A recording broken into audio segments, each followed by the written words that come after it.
नमस्कार, मैं हूँ आरती सिंह और स्वागत है आप सभी का आपके अपने channel step by step with Aarti Singh में। आज हम आपके सामने मूल्यांकन की एक नवीन अवधारणा सतत एवं व्यापक मूल्यांकन को लेकर उपस्थित है।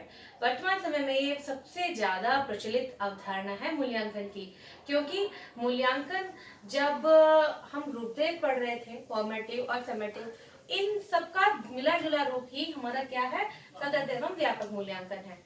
हाँ, क्या सोच रहे हैं? नहीं नहीं, ऐसी बात नहीं है। आप ये सोच रहे होंगे कि मूल्यांकन तो हमने पहले पढ़ा दिया था कि फॉर्मेटिव पढ़ाया, समेटिव पढ़ाया, तो ये कौन सी अवधारणा आ गई। देखिए, मूल्यांकन की अपनी कई तरह की अवधारणाएं हैं, जिसमें कि ये भी एक नवीन अवधारणा है। अभी तक तो आपने निदानात्मक मूल्यांकन भी नहीं पढ़ा है, ठीक है। तो धीरे धीरे स्टेप बाय स्टेप आपको सारी चीजें क्लियर की जा रही है। आज पढ़ते हैं सतत एवं व्यापक मूल्यांकन के बारे में।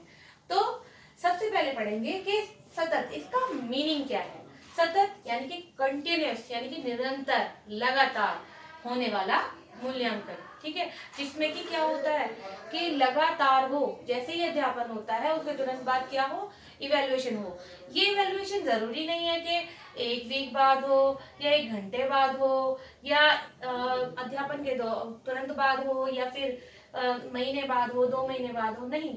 ये डिपेंड करता है कि आपको इवेल्युएशन करना है, ठीक है। तो यहाँ क्या हुआ, ये लगातार है, निरंतर चलने वाला मूल्यांकन क्या होता है हमारा, सतत कहलाता है। फॉर्मेटिव असेसमेंट हमारा इसी का ही एक पार्ट है ना। क्योंकि फॉर्मेटिव असेसमेंट में भी हम क्या कर रहे थे, मूल्यांकन लगातार कर रहे थे, कंटिन्यूटी में कर रहे थे, ठीक है। अब बात आ जाती है फिर ये व्यापक क्या है। व्यापक क्या है? व्यापक यानी कि सर्वांगीण, विस्तृत, बड़ा, है ना। यानी कि हर पक्ष का, बच्चे के हर पक्ष का, हर क्षेत्र का के विकास का जो मूल्यांकन कहलाता है हमारा, वो व्यापक मूल्यांकन कहलाता है। फॉर एग्जाम्पल, इसमें दो चीजें आती हैं। यहाँ जो सतत है उसमें हम क्या कर रहे हैं, सिर्फ कंटेंट वाइज नॉलेज चेक कर रहे हैं कि उसे कितनी नॉलेज है। जबकि व्यापक मूल्यांकन में हम क्या कर रहे हैं, ओवरऑल देख रहे हैं कि बच्चे को कितना आता है, विभिन्न पक्षों का कितना कितना विकास हुआ है।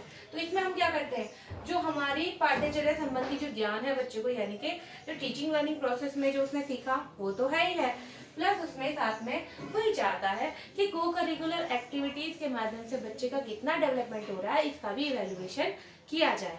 जैसे कि आप देखते हैं ना, आजकल जो रिपोर्ट कार्ड्स आते हैं बच्चों के, उसमें क्या होता है, एक तो आपकी करिकुलर एक्टिविटीज होती है और एक को करिकुलर एक्टिविटीज के माध्यम से बच्चे का इवेल्युएशन किया जाता है। कैसे?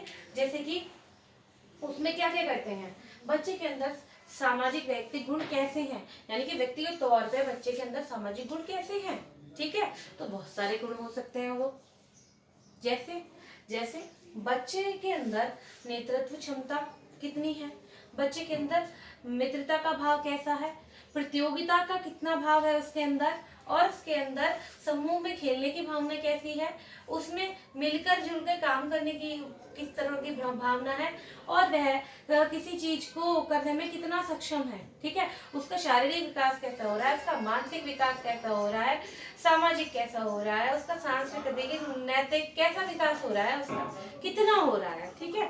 तो यहाँ क्या करते हैं, पाठ्य सहगामी क्रियाओं के माध्यम से क्या करते हैं, बच्चे के ओवरऑल डेवलपमेंट की को जज करते हैं। उसका एक मेन उद्देश्य ये भी होता है कि कार्य तथा कला शिक्षा के द्वारा हम क्या करते हैं, बच्चे के ओवरऑल डेवलपमेंट को जानते हैं। क्यों?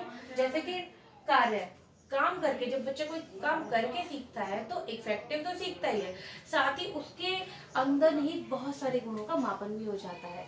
जब बच्चा एक समूह में रहता है तो समूह के साथ मिलकर किस तरह से काम कर रहा है वो, उसमें अगर वो ग्रुप का लीडर है तो उसमें नेतृत्व क्षमता कैसी है, अगर कोई समस्या है तो क्या वो अपने सहयोगियों का समाधान, उनके हेल्प करने के लिए तत्पर है, या अगर कोई काम उसे टारगेट वाइज दिया गया है, प्रतियोगिता हो रही है, तो क्या ऐसा तो नहीं है कि वो अपने आप को आगे बढ़ाने के लिए दूसरों को के साथ छल करता है, दूसरों के साथ में कुछ ना कुछ गलत करता है।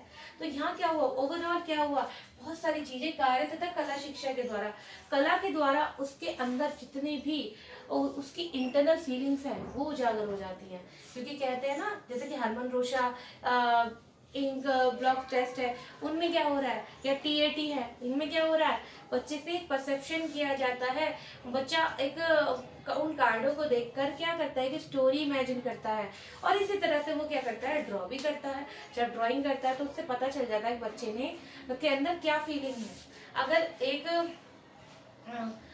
एक व्यक्ति हारा थका हुआ है, कोई बच्चा हारा थका हुआ है, तो हर बच्चे की अपनी प्रतिक्रिया तो होगी उस फोटो को देखकर। अगर हम उसके बारे में कुछ भी ना बताएं उस फोटो के बारे में और हर बच्चे को दिखाएं, तो हर बच्चे की अपनी प्रतिक्रिया होगी।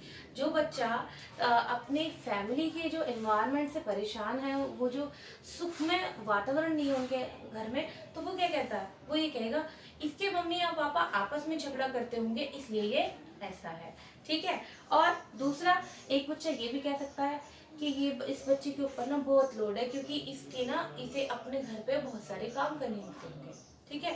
तो ये क्या हुआ, तो इस तरह से अलग अलग बच्चे ना अपने अपने अकॉर्डिंग ये बता रहा है कि उसकी समस्या क्या हो सकती है, जिसमें कि वो क्या कर रहा है, वो अपनी समस्या बता रहा है। इसी तरह से वो ड्राइंग करता है। हम किसी बच्चे से कहते हैं ना कि आप एक बहुत ही एक ऐसे बच्चे का चित्रण कीजिए जो कि आपको लगता है कि संसार में सबसे दुख में है। ठीक है। तो अगर कोई बच्चा वाकई में अपने घर कलेश से परेशान है, तो वो उस टाइप की ड्राइंग बनाएगा जैसी कि उसके घर पे जो चित्र उसे दिखाई देता होगा। ठीक है। तो ये क्या हुआ, हमारा सर्वांगीण यानी कि बड़ा बड़ा मूल्यांकन बच्चे के हर क्षेत्र के बारे में। तो इस प्रकार हम ये भी कह सकते हैं कि जो सतत एवं व्यापक मूल्यांकन है, वो क्या करता है कि बच्चे को शिक्षण अधिगम प्रक्रिया के की अवधि में लगातार उसका मूल्यांकन करने के साथ साथ उसकी को करिकुलर एक्टिविटीज में कितनी भागीदारी है, उसके जीवन के विभिन्न पक्षों का कितना विकास किया जा रहा है, उसको आकलन करने की एक प्रक्रिया है।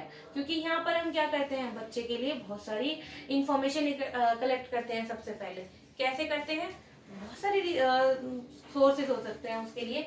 अगर एक बच्चे के लिए बारे में हम कोई चीज जानना चाहते हैं, वैल्यूएशन करना चाहते हैं, तो सबसे पहले क्या करते हैं, इंफॉर्मेशन कलेक्ट करते हैं। जैसे कि बच्चे की क्लास में कैसी परफॉर्मेंस है, उससे पता चल जाता है कि बच्चा कितना सीख रहा है।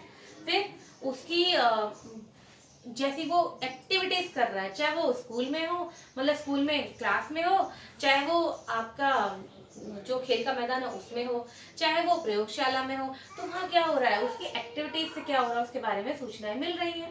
ठीक है। फिर आपका है वो अपने खेल में अपने दोस्तों के साथ में कैसा व्यवहार करता है, ये भी है।